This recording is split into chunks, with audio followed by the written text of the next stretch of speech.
Bueno, damos gracias a Dios por la oportunidad de estar aquí en la casa del Señor.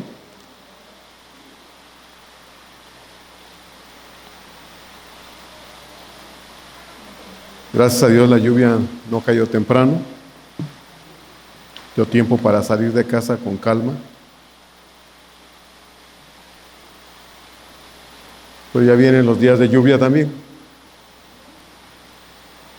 Y es bueno saber que la lluvia probará entonces nuestra disposición de estar aquí en la casa del Señor, si decide el Señor que llueva temprano el domingo, ¿verdad?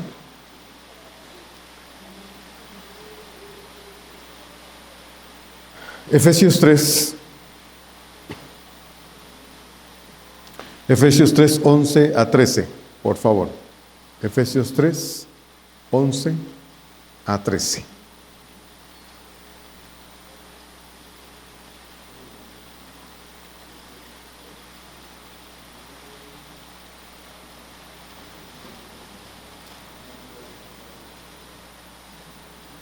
Efesios 3, 11 a 13.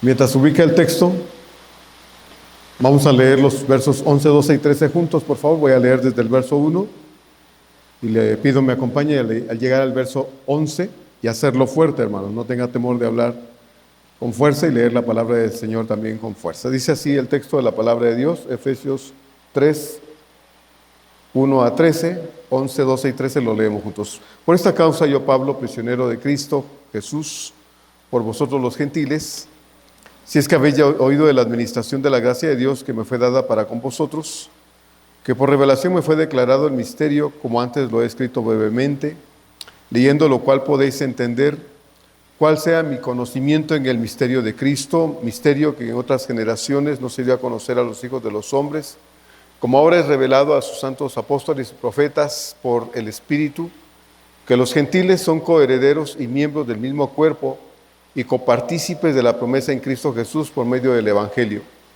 del cual yo fui hecho ministro por el don de la gracia de Dios que me ha sido dado según la operación de su poder. A mí, que soy menos que el más pequeño de todos los santos, me fue dada esta gracia de anunciar entre los gentiles el Evangelio de las inescrutables riquezas de Cristo, y de aclarar a todos cuál sea la dispensación del misterio escondido desde los siglos en Dios, que creó todas las cosas, para que la multiforme sabiduría de Dios sea ahora dada a conocer por medio de la Iglesia a los principados y potestades en los lugares celestiales, conforme al propósito eterno que hizo en Cristo Jesús nuestro Señor, en quien tenemos seguridad y acceso con confianza por medio de la fe en Él, por lo cual pido que no desmayéis a causa de mis tribulaciones por vosotros, las cuales son vuestra gloria. Amén. El plan de Dios para la salvación de las personas tiene un trasfondo eterno. Si algo debemos tener claro, nosotros, los hijos de Dios, la iglesia del Señor, si debemos tener algo claro y seguro, es que todo este proyecto de Dios es firme, sin errores ni alteraciones de ningún tipo, porque este plan está fundamentado en la persona de Cristo, quien fue y será el sostén y el cimiento no solo de nuestra fe individual, sino de la iglesia, porque solo Cristo es el Señor. El tema, hermanos, es solo Cristo es nuestro fundamento. Mientras estaba estudiando el texto en la semana, oí una meditación acerca de Efesios 3 completo y al oírlo, lo oí varias veces porque esta reflexión que alguien subió a internet basado en un sermón de otro pastor muy famoso en el pasado, me hizo pensar acerca precisamente, hermanos, de mí como parte de la iglesia, como creyente en el Señor, de mis motivaciones para caminar con Dios, para decirme cristiano, me hizo pensar en muchas cosas y le decía al Señor mientras lo oía, pues Señor, esto es para mí. No es para otro, es para mí. Lo que me estás diciendo, lo oí, lo oí. Lo escuché en oración, le decía, Señor, oí. Estoy consciente de lo que me dijiste, lo escuché. Vivimos un tiempo, hermanos, difícil, complicado en la fe cristiana. No es lo que tengo aquí escrito, pero quiero compartirle que ese es mi sentir en respuesta, reacción a lo que oí en la semana. Vivimos una serie de complicaciones en la práctica de la fe, en el caso de muchos cristianos.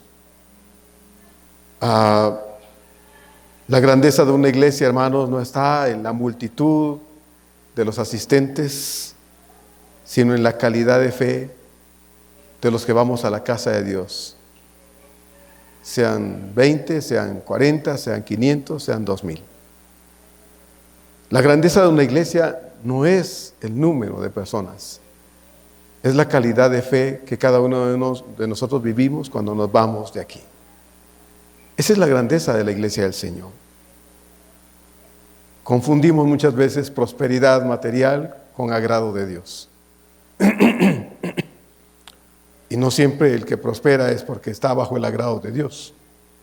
En términos humanos podemos pensar pues que hubo un Lázaro pordiosero, un Lázaro que se tiró a la mesa del rico a comer lo que caía de la mesa del amo y los perros le lamían las llagas, y a un rico que parecía estar próspero, pero que estaba lejos de Dios. Pero uno murió y se fue al cielo, Lázaro, y el otro murió y se fue lejos de Dios. Hermanos, las dificultades que tenemos hoy en la práctica de la fe tienen un fundamento en general y es común muchas veces, y es la actitud hacia Dios en el corazón. La actitud hacia Dios en el corazón. Y como les dije, me hizo pensar en mí y ver mi propio corazón a la luz de lo que estuve oyendo. Y me preguntaba yo, ¿cuál es mi motivación para hacer lo que hago? ¿Por qué lo hago? ¿Por qué? ¿Para qué lo hago? Y le comparto esto a usted porque me parece que sería bueno que usted también se preguntara lo mismo en su comunión y relación con Dios. ¿Por qué usted hace lo que hace para Dios? Porque usted camina con Dios. ¿Por qué? ¿Para qué? ¿Cuál es la finalidad de esto? Es cumplir con lo que de niño aprendí, porque hay quienes crecieron en el Evangelio y lo aprendieron de niños, pero es cumplir con algo, es sentirme en paz en mi conciencia, o procurar agradar a Dios con las cosas que hago, con mi vida, en todos los aspectos de ella, desde los más pequeños asuntos de ella hasta los más complicados. ¿Cuál es mi razón de todo esto? Estamos estudiando a un hombre, Pablo, un hombre, hermanos, que desde el momento en que el Señor lo llamó a su presencia en el servicio, se dedicó mucho al punto de decir, y de ninguna cosa hago caso ni estimo preciosa mi vida para mí mismo con tal que acabe esta carrera con gozo. Y alguna vez escribiendo, despidiéndose más bien de los hermanos, porque iba camino a Jerusalén, y ya Dios le había dicho de diversas formas, incluyendo un profeta que llegó y se amarró y dijo, de quién son estas cosas, así será tratado cuando llegue a Jerusalén. Y Pablo, los hermanos dijeron, Pablo, no vayas, Pablo, y lo amaban, hermanos, amaban a Pablo, no se lo dijeron para que estorbarle, no, porque lo amaban, querían impedir que Pablo llegara a Jerusalén y sufriera. Amaban a su hermano. Y Pablo les responde y les dice: hermanos, ¿qué hacen ustedes partiéndome el corazón así? ¿No saben que no solo estoy dispuesto a esto, sino aún a perder la vida por mi Señor? Y hermanos, cuando yo leo eso en Pablo, créanme que me hace cuestionarme, a mí en particular. Cuestionarme y preguntarme otra vez: ¿por qué hago esto? ¿Por qué hacer lo que hacemos? ¿Por qué dedicar tiempo a cuestiones de Dios? ¿Por qué? ¿Para qué? Efectivamente, no hay aplausos, no los pedimos, no los queremos. No es nuestra intención buscar aplausos ni reconocimientos. No me interesa si me conocen ahora por internet, si no saben ni quién soy. Bendito Dios si paso desapercibido. No me importa nada de eso. Me importa lo que Dios opine de mí. Me importa qué Dios piensa de mí cuando ve mi corazón. Porque amar a Dios es más que llamarnos cristianos, hermanos. Amar a Dios es más que tener un título sobre nosotros que pareciera un asunto religioso, más que una práctica de vida. Y cuando veo a Pablo en estas circunstancias sirviendo al Señor, diciendo: Pablo, prisionero de Cristo, y no escribirlo con enojo, con frustración, con esa actitud de una persona que en vez de que le hubiera ido bien, le fue, diríamos en nuestro contexto, de la patada, porque es un siervo de Dios, y en vez de que pues le vaya bien, parece que de mal en peor, hasta al punto que está ahora en Roma, preso, y tiene que esperar 2 años en esas condiciones para que el emperador lo atienda un día. Y digo, pues, ¿y qué hace Pablo? Bueno, sentirse agradecido con Dios, porque no es para que la gente diga: ay, es que como es un gran apóstol, por eso le pasa lo que le pasa. No, a Pablo no le importaba nada de eso, simplemente agradecía a Dios porque parte de su sufrimiento era lo que él decía que era una ofrenda para Dios de su vida. Y digo, claro que sí.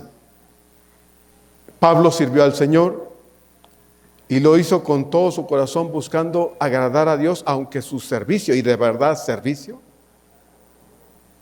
incluyera toda esta gama de sufrimientos y crisis contrarias a todo lo que podría creer alguien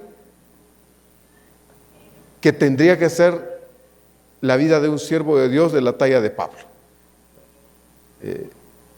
Entonces, Pablo ha estado escribiendo del plan eterno de Dios, al cual él ha señalado como el misterio que Dios ha dado a conocer, y que en el caso de Pablo Dios mismo lo constituyó para que fuese su administrador, su vocero, su predicador, juntamente con los apóstoles.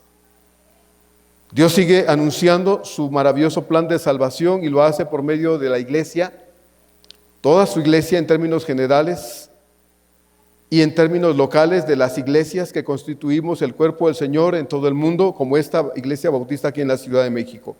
Plan que deja abierta, mientras el Señor no vuelva, o mientras la vida no se acabe en las personas, abierta la puerta de la oportunidad para hallar el perdón de Dios y la salvación eterna. Entonces, Dios deja abierta esa posibilidad porque mientras el hombre respira o mientras el Señor no llega y el hombre vive, el mensaje de salvación puede ser entregado. Isaías 55, 1 y 2 nos recuerda, dice: a todos los sedientos, venid a las aguas, y los que no tienen dinero, venid, comprad y comed. Venid, comprad sin dinero y sin precio vino y leche. ¿Por qué gastáis el dinero en lo que no es pan y vuestro trabajo en lo que no sacia? Oídme atentamente y comed del bien, y se deleitará vuestra alma, dice el escritor con grosura. Dios hace un llamado a la gente que no le conoce, hermanos, a conocerlo. Estás vivo, date cuenta que ahí está Dios, que Él, lo que existe no es producto de la casualidad ni de una naturaleza sabia, porque la naturaleza no lo es. El único sabio es Dios, que tuvo el poder para hacer lo que existe y hacer todas las cosas como existen. Entonces, Él es el que habla y dice que debes acercarte a Él, que debes creer en Él. Ahora que respiras, tienes conciencia y capacidad para oír, entender y tomar decisiones.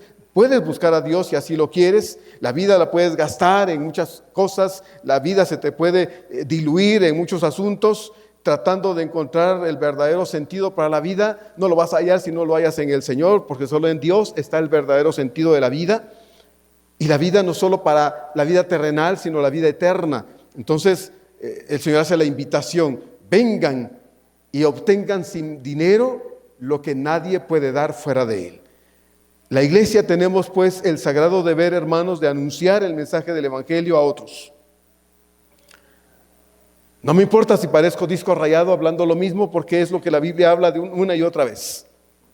La iglesia tiene el sagrado deber de anunciar el mensaje de salvación a otras personas. Debemos ayudar a otros a conocer a Cristo, porque cuando hacemos esto y cumplimos con el mandato de Dios, porque es un mandato, no es una opción ni es una sugerencia del Señor. Cuando la iglesia cumple el mandato y las personas creen en Cristo de todo su corazón, como ya hemos estado examinando el texto, los ángeles se regocijan y glorifican a Dios porque una persona más sale de las tinieblas y es traída al conocimiento de Dios.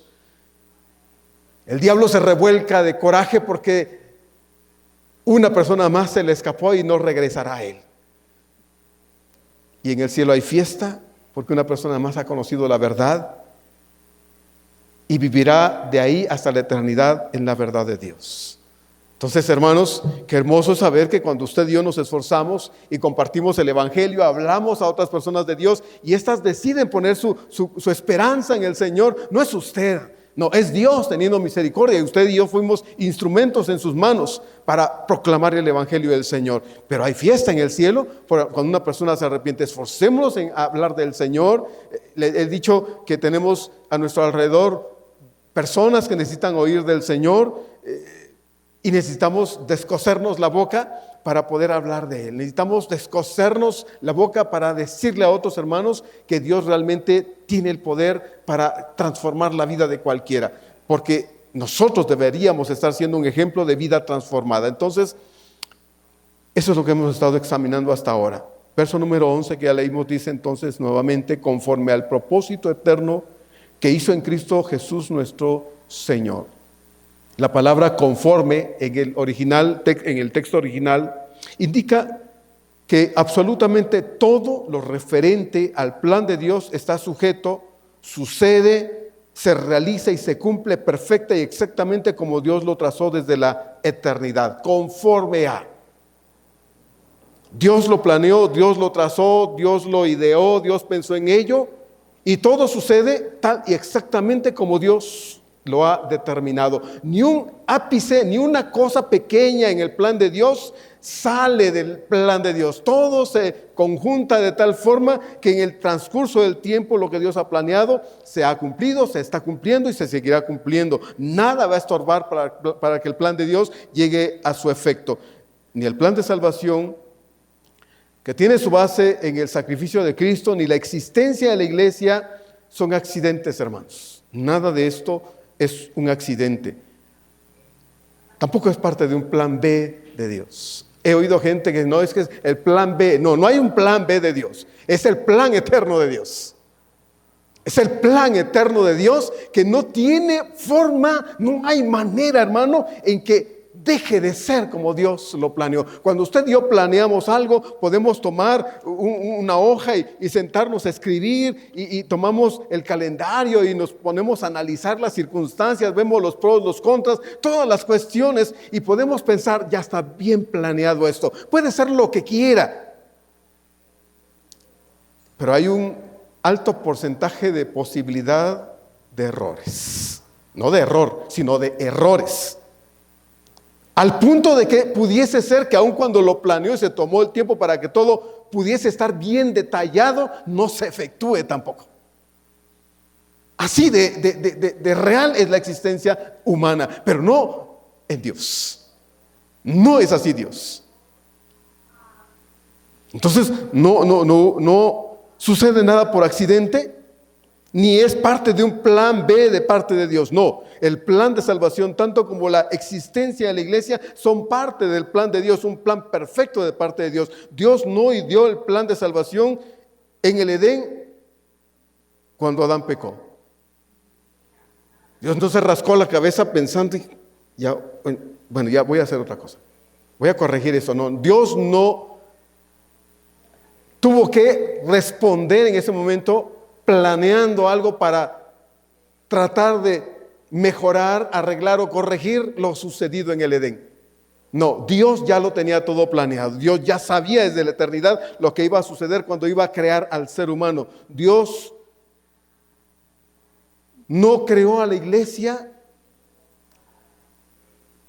cuando los primeros creyentes se conformaron y se juntaron para adorar a Dios.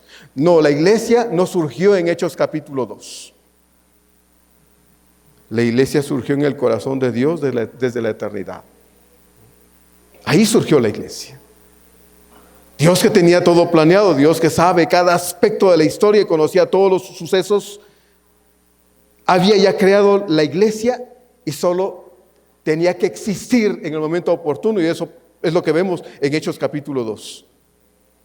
Antes que este mundo existiera, antes que los ángeles fueran creados, desde la eternidad ya Dios había planeado todo lo sucedido, incluyendo a la iglesia. Y todo se ha cumplido hasta aquí según el designio de Dios. Conforme, dice Pablo en el verso 11, conforme al propósito eterno que hizo en Cristo Jesús nuestro Señor. De acuerdo a... El plan eterno de Dios, hermanos, es perfecto. Amén. Usted está sentadito aquí hoy porque Dios así lo planeó. No, usted no fue traído por Dios en contra de su voluntad, porque Dios no quiere seguidores con carota con Él. Dios no quiere gente sirviéndole de mala gana a Él. Uno puede hacer cosas en la vida de mala gana con su cara larga, ¿verdad? Y hacerlo. Pero Dios no quiere eso de usted para Él. No, si le vamos a servir al Señor, hagámoslo con gozo, con alegría. Y si no, no haga nada. ¿Verdad o no? ¿Estamos de acuerdo? A Dios no le vamos a dar, hermanos, lo que nosotros no queremos. No, a Dios le vamos a dar lo que deseamos darle, lo que creemos que Él se merece. Y Dios se merece lo mejor. Lo mejor. Así es que bien vale la pena servir al Señor, porque llega el momento en que ya no lo vamos a poder hacer. Hoy podemos, tal vez siquiera dirigir un culto. Hoy podemos siquiera agarrar la escoba y barrer, que serían las cosas mínimas que podríamos hacer. ¿Cuánto más decidirnos hablarle a esa persona que siempre me saluda, a ese familiar que yo sé que no conoce a Dios, a ese amigo perdido que conmigo vivía una vida de perdición, pero yo ya no soy de esas personas, pero sé que él necesita o ella necesita conocer a Dios? Yo necesito hacer eso y dárselo a Dios de todo mi corazón. Yo lo necesito. Entonces el plan eterno de Dios, hermanos, no tiene fallas. Nunca las ha tenido y no las tendrá. Es un plan perfecto. En el capítulo 1 de Efesios, en el verso 11, a Pablo había dicho esto: en él, asimismo, tuvimos herencia, habiendo sido predestinados conforme al propósito del que hace todas las cosas según el designio de su voluntad. Fuimos predestinados y hablamos hasta el cansancio de eso. Predestinación aquí no es esa mal llamada doctrina que no es bíblica, que dice que Dios escoge a unos para salvación, a otros para condenación. No, hermanos, entonces la Biblia se contrariaría a sí misma, la Biblia se negaría a sí misma, porque el texto de la palabra de Dios nos dice lo contrario. 1 Timoteo 2:4 nos recuerda, hablando de Dios, el cual quiere, dice, que todos los hombres sean salvos y vengan al conocimiento de la verdad. Todos, no algunos, todos los hombres. Y Juan 3:16, ese texto tan precioso que conocemos de memoria: porque de tal manera amó Dios al mundo que ha dado a su Hijo unigénito, para que todo aquel que en Él crea. Esto significa una decisión personal a todo ser humano, un llamado a todo ser humano, una decisión responsable de cada quien, por cada quien, para que todo aquel que en Él crea no se pierda, mas tenga vida eterna. Entonces, predestinación es el llamado de Dios a todo el mundo a ser salvo, a todos, aunque sabemos ya que solo unos cuantos quieren conocer la verdad. Mateo 7. Entre por la puerta estrecha, porque ancha es la puerta y muchos van por ahí. Y pocos son los que van por el camino angosto. Entonces, usted y yo hemos hecho una elección, ¿verdad, hermanos? Hemos decidido ir por el camino angostito. Angosto, tan angosto es que necesitamos la mano de Dios para caminar por ahí. La guía de Dios, el cuidado de Dios, la dirección de Dios para caminar por ese camino donde ya no hacemos lo que nos da la gana. Bueno, eso es en teoría. No deberíamos hacer lo que nos da la gana. Deberíamos caminar de acuerdo a la voluntad de Dios. Entonces, todo ha ido llevándonos, hermanos, todo se ha ido llevando a cabo exactamente tal como Dios lo ha querido. Y el plan eterno de Dios ha contemplado nuestra inclusión, hermanos. El plan eterno de Dios ha contemplado nuestra inclusión, no nuestra exclusión, sino nuestra inclusión en el cuerpo de Él, que es la iglesia. Por eso agradezco a Dios el hecho de que estemos aquí. Y como les dije al principio, ya vendrán los días en que el día amanezca, el domingo amanezca bien nublado y con señas de que va a llover. Bueno, veremos qué decisiones tomamos. Veremos si de verdad nada nos impide buscar al Señor y hacerlo juntos. Pero Dios nos ha incluido en su cuerpo. Y esa inclusión rompe con muchas cosas que son parte de la vida sin Dios, pero que aquí ya no caben. Pablo dice que todo esto, incluyendo nuestro glorioso futuro en la casa del Padre, Juan 14, ¿recuerda usted? Todo el plan eterno tiene su perfecta realización solo y exclusivamente en Cristo. Por eso Pablo en el verso 11 pues está diciendo, conforme al propósito eterno que Dios hizo en Cristo Jesús, nuestro Señor. No es fuera del plan de Dios, todo es dentro del plan de Dios, exclusivamente en, dice Pablo, en Cristo. Este plan o propósito eterno no ha concluido con nuestra salvación. Continúa, hermanos, a través de nosotros para salvación de otros más. Porque como yo recibí, ahora yo comparto, ¿verdad? Usted recibió de Dios gratuitamente, por gracia, ahora usted comparta el mensaje de salvación con otra persona. Hemos insistido desde finales del año pasado y a principios de este año, hermanos, en que seamos responsables en traer otras personas al Señor. Si cada uno de nosotros ganáramos otra persona y de verdad sintiéramos el peso por esa persona que estimamos, qué sé yo, quién sea, nos esforzaríamos en ayudarle a encontrar al Señor. Nos esforzaríamos y procuraríamos el bienestar eterno de esa persona. Ya somos salvos, gracias a Dios. Yo no digo que eso no sea algo precioso. Yo soy salvo y no hay día que no le agradezca a Dios, hermanos, el hecho de haberme dado la salvación que tengo, porque Dios me sacó de una vida miserable y ahora tengo en Él cosas que no pensé nunca llegar a tener, pero ahora siento el peso de otras personas en mi corazón. Y aunque no me paro en una esquina a predicar y tal vez no brinco a predicar el evangelio a otros lugares, pero me pesa y procuro hablar del Señor a otras personas porque deseo que conozcan la verdad que ahora está en mi corazón. Deseo que conozcan a Cristo Jesús. Entonces, este plan eterno no ha concluido con nuestra salvación. Al contrario, continúa ahora a través de nosotros para que otros también conozcan al Señor. Segunda de Corintios 5:20, creo que ya después de tantas veces que lo hemos leído, deberíamos memorizarlo. Dice, así que somos embajadores en nombre de Cristo, como si Dios rogase por medio de nosotros. Os rogamos, dice, en nombre de Cristo, reconciliaos con Dios. Reconciliaos con Dios. Háblele a otra persona, hermano. Hable a alguien de Dios. Tal vez solo está esperando que alguien, y ese sea usted, ese sea yo, le hablemos de Dios para traerlo a la luz del Señor, ¿verdad? Como dijo Pablo, yo sembré, Apolos regó, pero el crecimiento lo da Dios. Tal vez otra persona lo preparó hace tiempo y solo está esperando que alguien venga y le ayude a acercarse a Dios, y ese sea usted. O usted sea quien prepare el campo, siembre la semilla y otro después venga y coseche. No importa, el punto aquí es que conozca a Dios, que se acerque a Dios y conozca la verdad. Entonces, somos embajadores en nombre de Cristo, hermanos. Insisto en esto. Si tenemos amigos cristianos, si tenemos familia no cristiana, vecinos con quienes nos llevamos muy bien, que no conocen al Señor, contactos que no son cristianos, hablemosles del Señor. Ellos no lo saben, pero están enemistados con Cristo. Ellos no lo saben, pero van camino a la condenación eterna. Ellos no lo saben, pero si mueren hoy, no van a ir con Dios.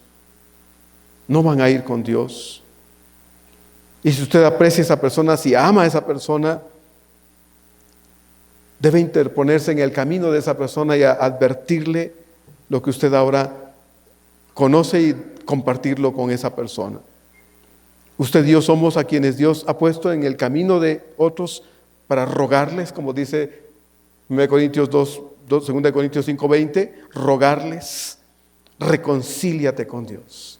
Reconcíliate con Dios, acércate a Dios, cree en Dios. La vida nadie la tiene segura, hermanos, esta vida terrenal nadie la tiene segura.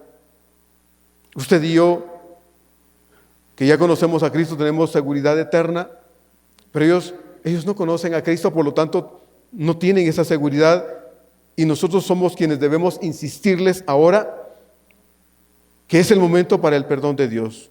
Tal vez mañana, tal vez haya un mañana, tal vez haya un después, pero eso no lo sabemos. Pero hoy es el momento para hablarles de Dios, para decirles cuánto Dios les ama y ayudarlos a encontrar la verdadera vida tal como nosotros la tenemos ahora. Entonces es un plan eterno, perfecto, que se cumple y se cumplirá. Y Dios nos ha incluido en ese plan para que nosotros ayudemos, colaboremos, siendo embajadores, buenos embajadores del Señor, donde quiera que estamos. Ser luz donde quiera que estamos, ser buena sal donde quiera que estamos, ser un buen ejemplo del poder de Dios, viviendo nosotros vidas de verdad, hermanos, vidas transformadas. Atrevámonos, hermanos, a vivir de verdad una vida transformada. Es fácil caer en la hipocresía de muchos. Es fácil caer en el vacío de muchos cristianos, hermanos, en cuanto a su testimonio personal, pero estamos llamados a ser un buen ejemplo a otros. Verso 12, Pablo dice entonces, en quien tenemos seguridad y acceso, dice Pablo, con confianza por medio de la fe en Él. En quien tenemos seguridad y acceso con confianza por medio de la fe en Él. William Hendriksen, en su comentario a los Efesios, traduce este verso 12 así: en quien tenemos la osadía, es decir, el valor, el atrevimiento, la audacia. Eso significa la palabra osadía. En quien tenemos la osadía de un confiado acceso por medio de la fe en Él. Mire, qué hermoso, hermano, que cada vez que usted y yo nos acercamos a Dios en oración, dice Hendriksen en su traducción del griego, estamos siendo osados. Nos atrevemos a venir a Dios. ¿Por qué nos atrevemos a venir a Dios? ¿Usted se atrevería a ir a tocar la puerta del palacio y decir, señora presidenta, atiéndame? Pues puede que lo pueda hacer, tal vez no va a llegar ni ahí. Puede gritar desde allá afuera con un micrófono, señora presidenta, aquí estoy, atiéndame. Pues le van a caer 5 o 20 policías en un ratito y se lo van a llevar. Lo van a llevar al Fray Bernardino porque tal vez algo le está pasando mal. Entonces, pero no con Dios. No con Dios, mis hermanos. Con Dios tenemos acceso directo a su presencia en cada momento de nuestra vida. ¿Qué le parece a ustedes? ¿No le parece hermoso? Qué bueno, a algunos les parece hermoso. Dice Hendriksen en su traducción, tenemos osado acceso. a Dios. ¿Quién es usted? ¿Quién soy yo para venir a Dios? ¿Quiénes somos? Ni más ni menos que hijos de Él. Ni más ni menos que hijos de Dios, mis queridos hermanos. Somos hijos de Dios. Ya no enemigos de Él, sino hijos de Dios. Y porque soy hijo, tengo la libertad, porque Él me abrió el camino para venir ante su presencia cuando yo quiera. Todas las veces que yo necesite venir ante Dios, Dios no va a estar ocupado para mí. Dios no tiene un rotulito en la puerta de su presencia diciendo, espérate, en 10 minutos regreso. No, Dios está disponible para mí las 24 horas, como dicen aquí, 24/7. Así es, hermanos. Así es. Al final del verso 11, Pablo se refiere a Cristo como nuestro Señor. Nuestro Señor. Entonces, 4 veces usa Pablo esta palabra en Efesios, en el capítulo 1, verso 2, cuando dice, gracia y paz a vosotros de Dios, nuestro Padre, y del Señor Jesucristo.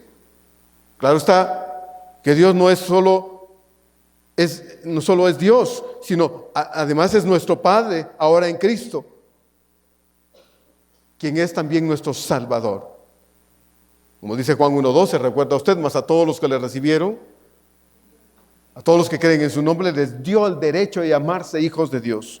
Entonces, Él es nuestro Padre, Dios, y Jesús es nuestro Salvador. También Pablo usó esta palabra, nuestro, en el verso 3 del capítulo 1. Bendito sea el Dios y Padre de nuestro Señor Jesucristo, que nos ha bendecido con toda bendición espiritual en los lugares celestiales. Y en el verso 17 del capítulo 1, Pablo también usó esta palabra, nuestro, para que el Dios de nuestro Señor Jesucristo, el Padre de gloria, os dé espíritu de sabiduría y de revelación en el conocimiento de Él.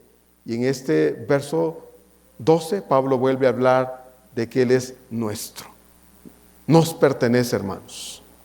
A usted le pertenece su Salvador y nosotros le pertenecemos a Él. Todas las veces que la Escritura dice en relación a nosotros y a Cristo que es nuestro, indica esa unión eterna que hoy existe por la presencia del Espíritu Santo en nuestro corazón, la cual garantiza nuestra salvación eterna y también nuestra unión a Él, a Cristo. Así dice 1 Corintios 3, 22-23. Sea Pablo, sea Apolos, sea Cefas, sea el mundo, sea la vida, sea la muerte, sea lo presente, sea lo porvenir, todo es vuestro. Y luego dice, y vosotros de Cristo, y Cristo de vosotros. Una mutua pertenencia. Una mutua pertenencia. Por eso cuando oramos al Señor, oramos y decimos, Padre mío, mi Señor, mi Salvador. Lo sentimos de nosotros. Se dio para nosotros, hermanos, y a la hora en que vino a morar a nuestro corazón, se constituyó parte de nosotros también. Estamos integrados, fusionados con Él. Eso no se puede deshacer, hermanos. Bendito sea Dios. Bendito sea Dios. Él no va a dejar de ser de mí y yo de Él. ¿Y esto? ¿Sabe para cuándo? ¿Sabe para cuánto tiempo? Para toda la eternidad. Para toda la eternidad. Así hay un himno que cantamos. Ya pertenezco a Cristo. No solo aquí, dice, sino para toda la eternidad. A mí me alegra, hermano, porque yo sé que nunca Dios me va a dejar. Porque Él no se puede negar a sí mismo.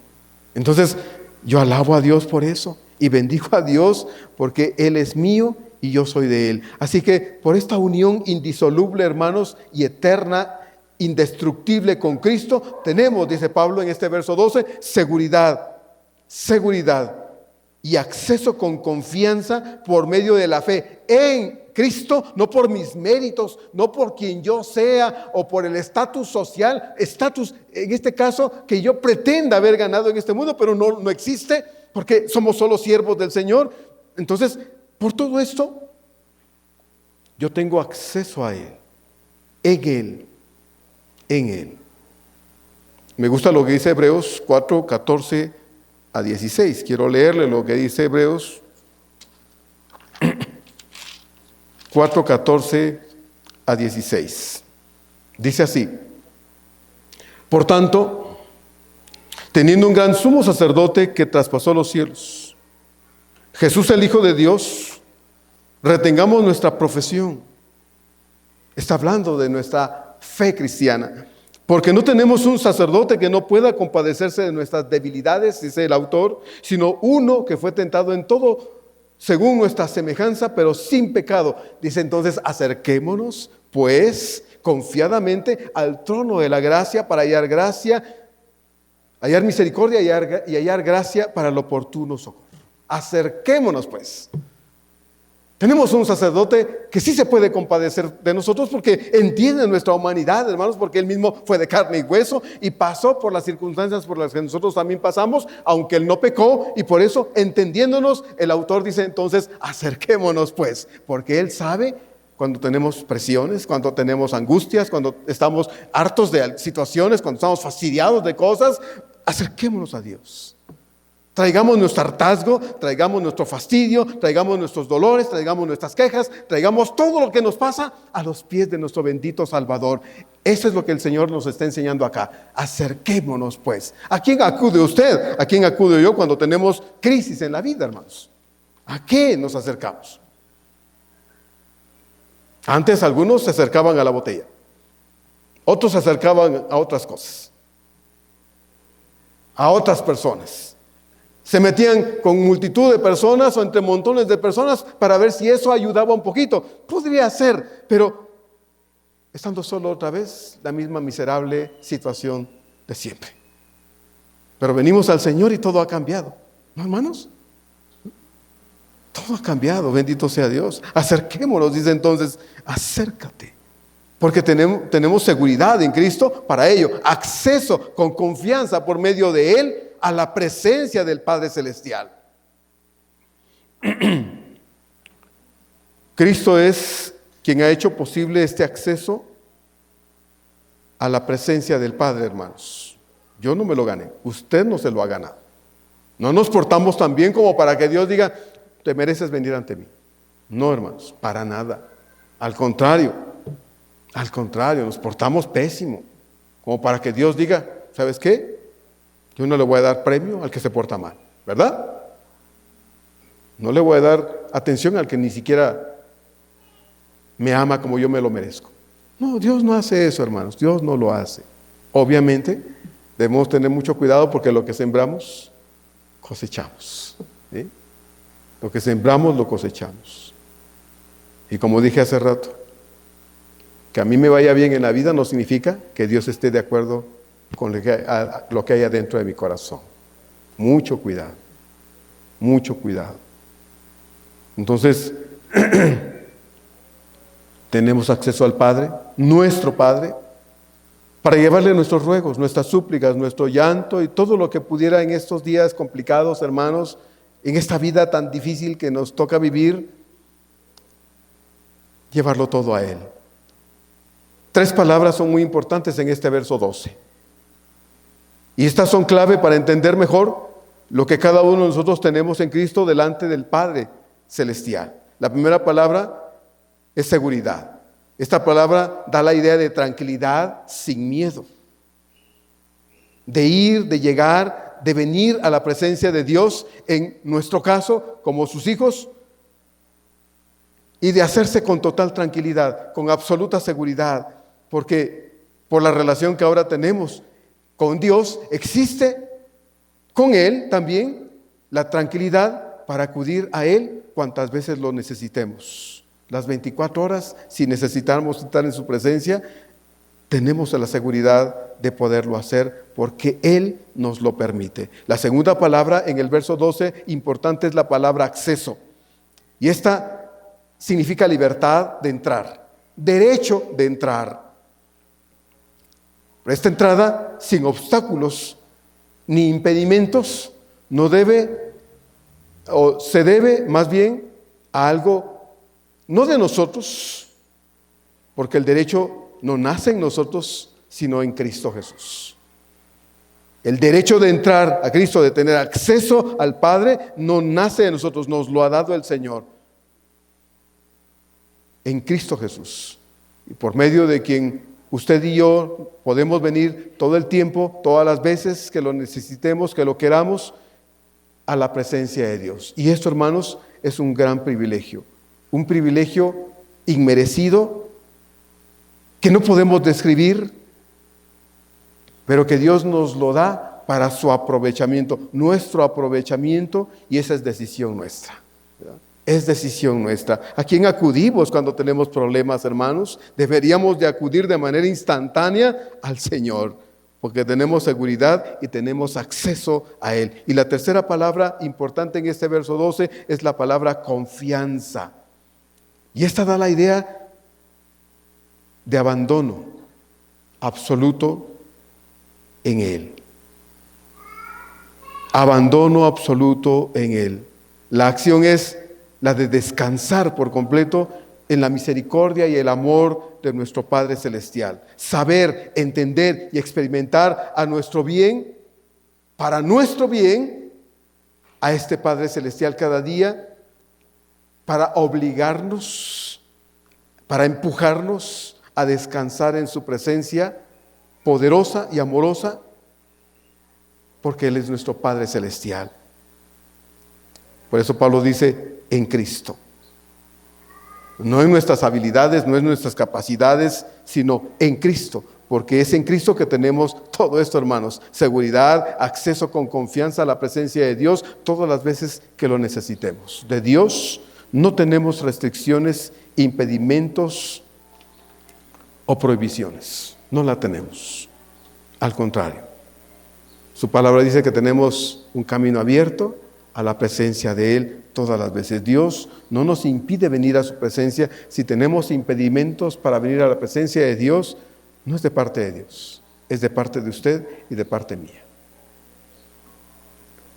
Nuestro pecado, principalmente nuestro pecado, nos inhabilita delante de Dios. Hay gente que se siente miserable, cristianos que se sienten miserables por lo que no hacen para Dios, por lo que no son para Dios, y solos se cierran la puerta para ir a la presencia del Señor.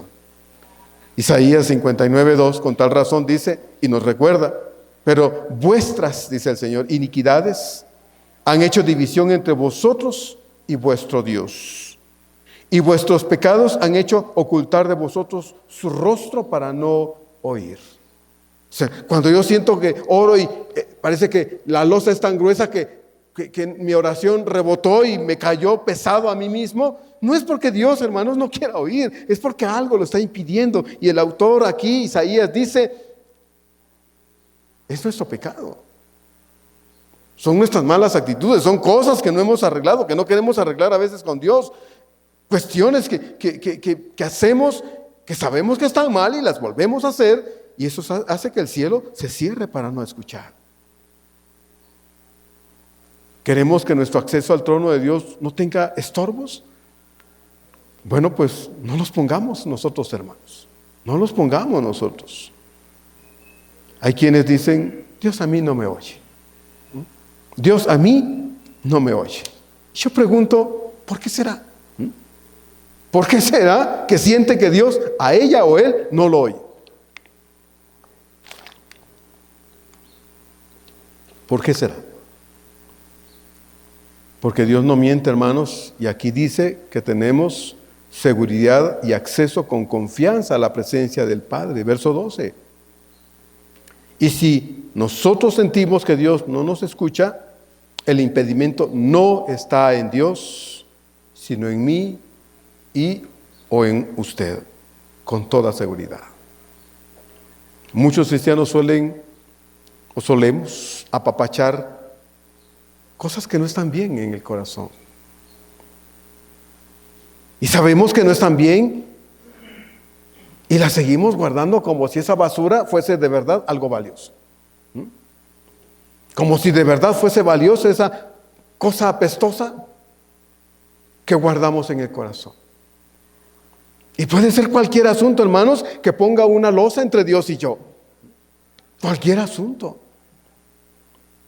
No tiene que ser necesariamente que me volví ladrón o me volví adúltero o me volví otra cosa. No. Actitudes, cosas feas que realmente Dios sabe que están interfiriendo entre Él y nosotros, pero no las queremos quitar. Ahí las tenemos y sabemos que están mal y no las quitamos de nosotros. Eso se constituye en un impedimento delante de Dios.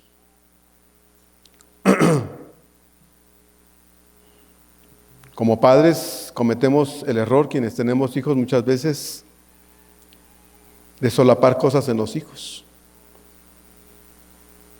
Y como acabo de decir, tal vez no es con los hijos, es con nosotros mismos. Y creemos que Dios debe hacer lo mismo con nosotros entonces. Y no es así. Es una forma equivocada de entender a Dios como Padre. Dios no solapa, hermanos. Dios no alcahuetea nada. Dios no hace eso. Entonces Dios trata con nosotros y nos enseña las cosas y nos revela las cosas para que reaccionemos, para que nos demos cuenta que los impedimentos a nuestra búsqueda de Dios y búsquedas a veces infructuosas, hermanos, de Dios, porque lo buscamos y sentimos como que no encuentro nada, busco a Dios y siento que Dios a mí no me oye, trato de encontrar a Dios, pero siento que fracaso en ello. El impedimento no está en Dios, está en mí. Por eso Santiago 4, 1 al 6 dice también lo siguiente. Santiago 4, 1 al 6 dice así: ¿de dónde vienen las guerras y los pleitos entre vosotros? ¿No es de vuestras pasiones las cuales combaten en vuestros miembros? Codiciáis, dice, y no tenéis. Matáis y ardéis de envidia y no podéis alcanzar. Combatís y lucháis, pero no tenéis lo que deseáis porque no pedís. Y si te atreves, dice, y pides y no recibes, es porque pides mal, para gastar en vuestros deleites, o almas adúlteras. ¿No sabéis que la amistad del mundo es enemistad contra Dios? Cualquiera pues que se quiera ser amigo del mundo, se constituye en enemigo de Dios. ¿O pensáis que la Escritura dice en vano, el Espíritu que Él ha hecho morar en nosotros nos anhela celosamente? Pero Él da mayor gracia. Por esto dice, Dios resiste a los soberbios y da gracia a los humildes. ¿A quién resiste Dios, hermanos? Aquel que ve lo que está mal en sí mismo, que ve cosas que no están bien delante de Dios y las sigue haciendo. Eso impide que Dios se manifieste en nuestra vida de la forma en que Él quisiera hacerlo. Entonces,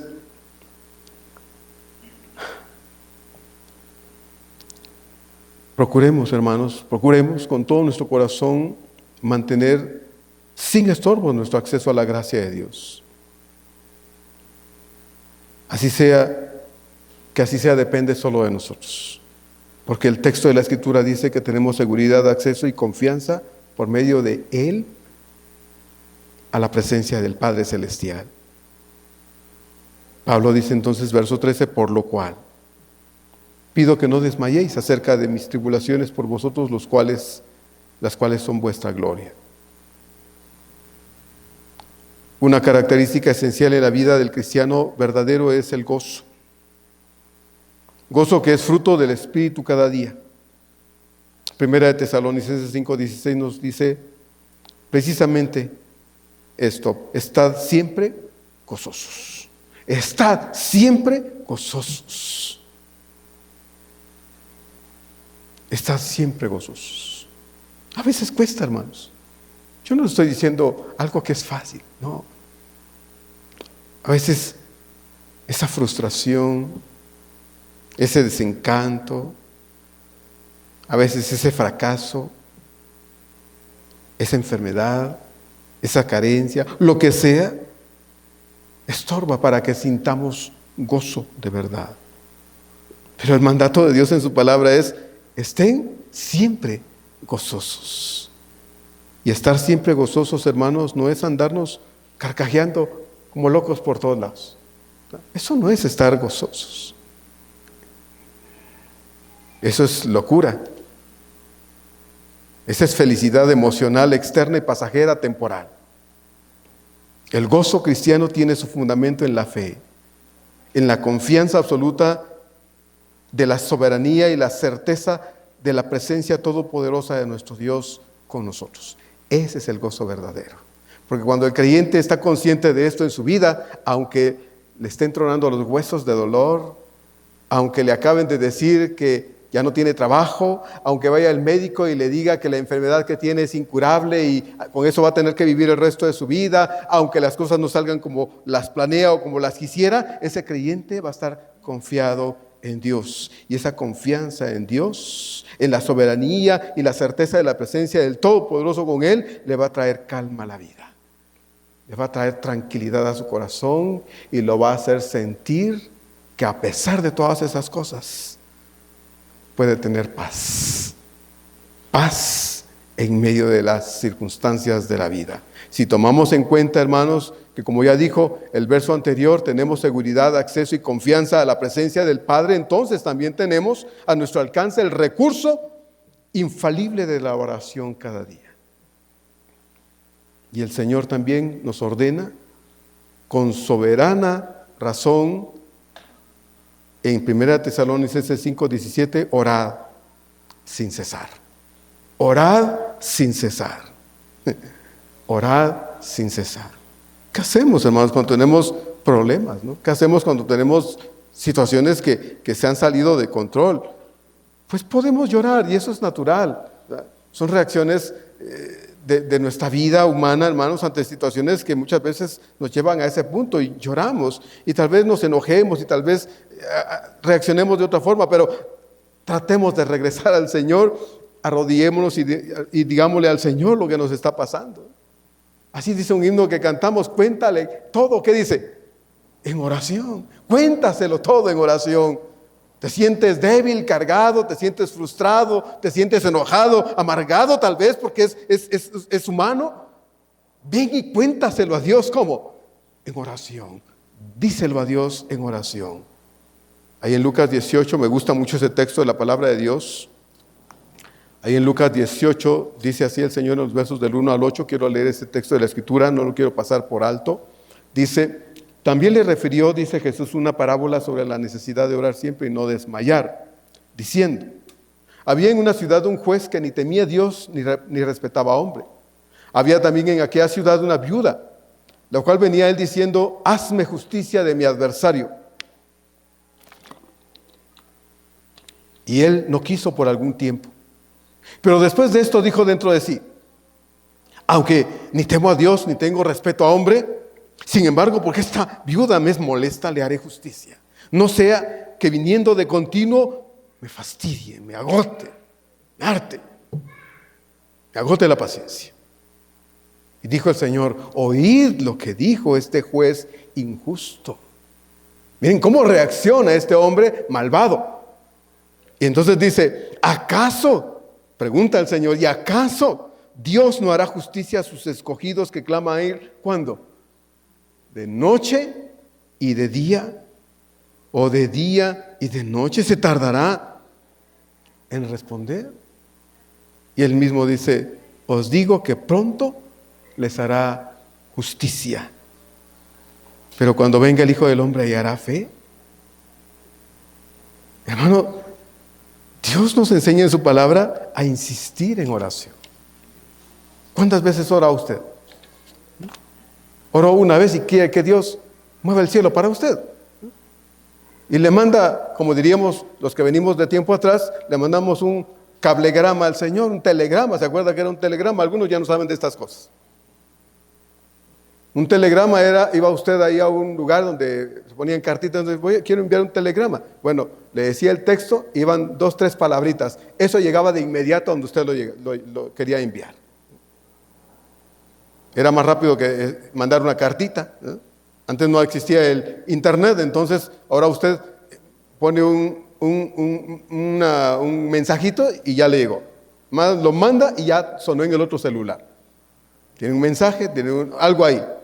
Antes era de otra forma. Bueno, le manda un telegrama al Señor y ya quiere que Dios conteste. Y dice: ya, si Dios quiere que me lo diga. No. Bueno, está bien.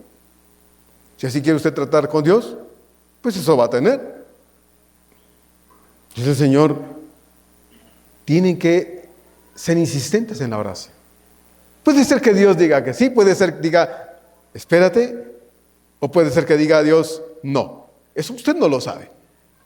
Pero solo con el paso del tiempo y la práctica de una fe sincera en oración, Dios responderá. Y Dios pondrá en nuestro corazón si sí o si no, o si es espérate. O sí, pero es de otra forma. Si estamos pasando por dificultades, ¿qué debemos hacer, hermanos? ¿Chillar? Sí. Pero póngase a orar después. Debe orar. Solo por medio de la oración sincera y dependiente de Dios es posible sobreponernos a cualquier desaliento. Solo la oración hace posible un cambio de actitud nuestra, hermanos. Solo la oración. Y no es mecánico esto, tiene que ser del corazón. Llévese de la oreja a orar y dígase a sí mismo, necesito buscar a Dios en oración. Dice William Hendrickson, el gozo del Señor debe llenar nuestros corazones en todo tiempo, puesto que nadie puede arrebatarnos las bendiciones que son nuestras en Cristo Jesús, Señor nuestro. Nadie nos puede quitar lo que Dios nos dio, hermanos, como insisto muchas veces. No tengo que arrebatarle nada al diablo, porque nada me quitó. Puede engañarme, sí. Puede hacerme pensar de otra forma, sí. Y puedo dejar de percibir la presencia de Dios, no porque Dios no esté conmigo, sino porque le creo al diablo a veces y me hace pensar lo que no es. Me quita la oportunidad, en ese sentido sí, de experimentar lo que Dios ya me dio. Pero hermanos, lo que Dios me dio es mío. Es mío. Y debo confiar que es para que lo viva y lo experimente siempre. Los creyentes efesios, al enterarse de que Pablo estaba prisionero en Roma, se angustiaron en extremo.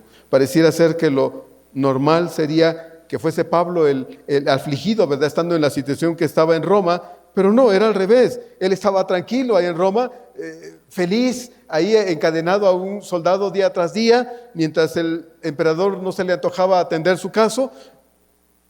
Pero eran los creyentes en Éfeso que estaban pasando un tiempo difícil porque amaban a Pablo, les pesaba la situación de su hermano Pablo y el desánimo llegó a su corazón. Por eso Pablo dice, por lo cual pido que no desmayéis. La palabra desmayar es desanimarse. Entonces les pido que no se desanimen a causa de lo que a mí me sucede, dice Pablo, por ustedes. Y la expresión por ustedes no está culpando, sino más bien recordándoles que fue por servir al Señor que Él llegó allí, predicó el Evangelio y después vinieron estas cosas. Pero el efecto, el resultado buscado se había dado en la vida de estas personas y ahora ellos eran salvos. Y la relación entre Pablo y ellos era hermosa, preciosa, al punto que ellos se angustiaron al extremo de desanimarse por la situación que Pablo estaba viviendo, porque pensaron probablemente que esto conduciría a Pablo a la muerte. Entonces, el desánimo era algo que los efesios no deberían haber dado el lujo de sentir, porque cuando un cristiano se siente desanimado, eso le impide continuar en el avance de su vida cristiana. Cuando perdemos el gusto de las cosas de Dios, hermanos, ya se echó a perder todo. Podrá haber palabra de Dios para usted, podrá haber oportunidad de todo para usted aquí, pues si usted no tiene ánimo de nada, se lo va a perder. Y el diablo es especialista, hermanos, en meter desánimo en el corazón de muchos. Y usa medios para esto.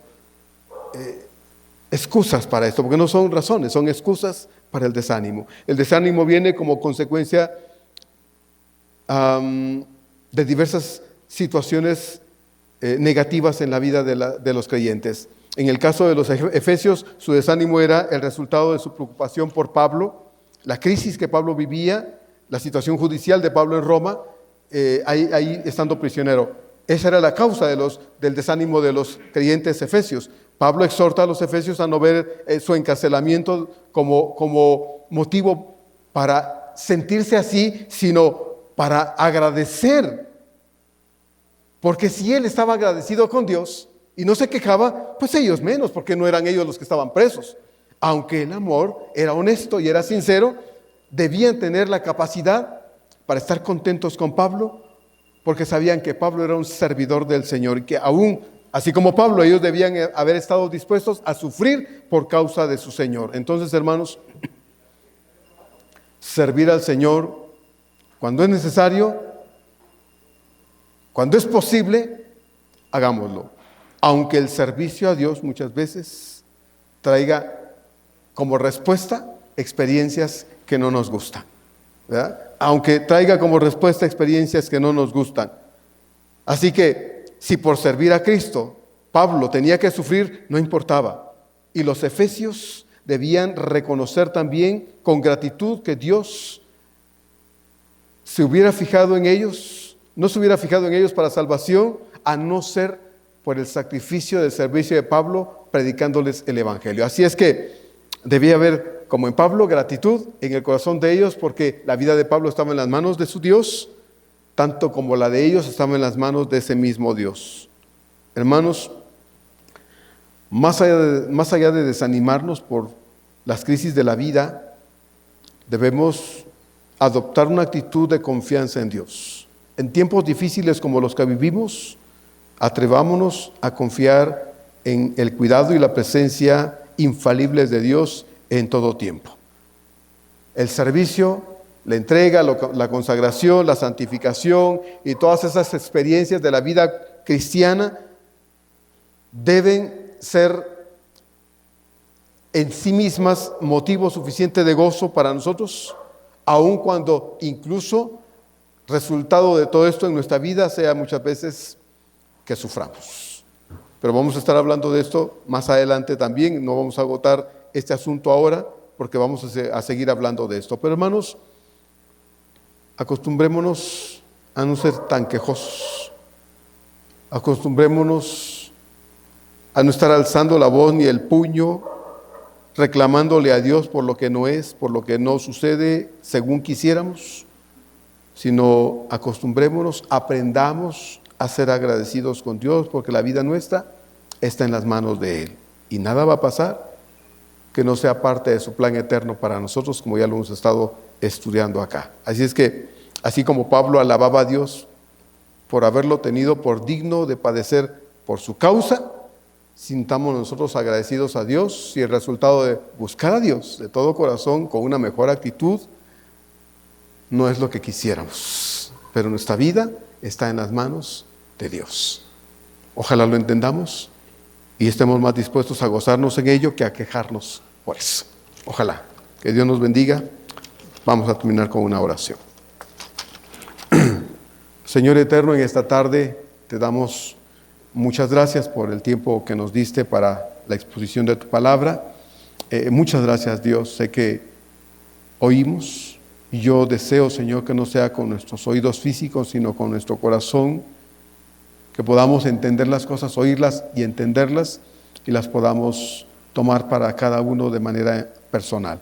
Señor, gracias pues por esta luz eterna que brilla en nuestro corazón y es el consejo de tu palabra bendita, Salvador. Permítenos recapacitar en ello, meditar en eso, Señor. No dejes que nos vayamos aquí cuando nos demos la vuelta, Señor, todo se vaya, todo se pierda. No, Señor, te ruego que pongas tu dedo precioso del otro lado de nuestra cabecita, en el otro oído, Señor, para que se retenga en nuestro corazón.